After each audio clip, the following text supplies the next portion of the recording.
Assalamu alaikum dear students. Today we are going to discuss unit number 3 of your Active English course book 8. Unit number 3, the future of the polar bear. What you have to do is you have to read the chapter by yourself. The theme of unit number 3 is environment. The theme page is actually giving us some information about polar bears, and that is the polar bears can swim and are powerful fighters. Polar bears need sea ice and freezing temperatures and sufficient ice in summer to them to hunt and build up fat reserves for the winter.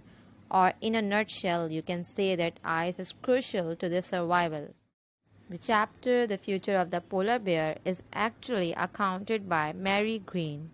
The chapter gives you information of the endangered animals. And what are endangered animals? The animals seriously at the risk of extinction. For example, the Bali tiger has already become extinct and Indian elephant are at high risk.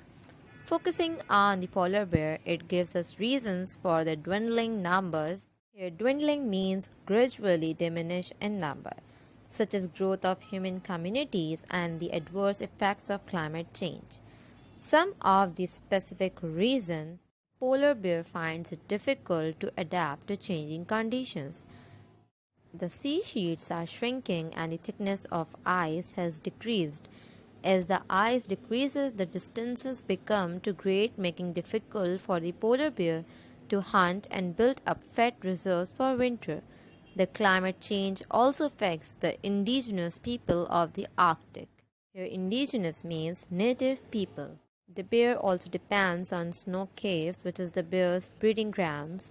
However, rising temperature can make the dams collapse. And finally, this poses the question whether or not the polar bear can survive as a species we know, just because of the changing weather conditions. So students, this was all about this chapter number 3, the future of the polar bear. So here I'm ending it. I hope you have understood the chapter well.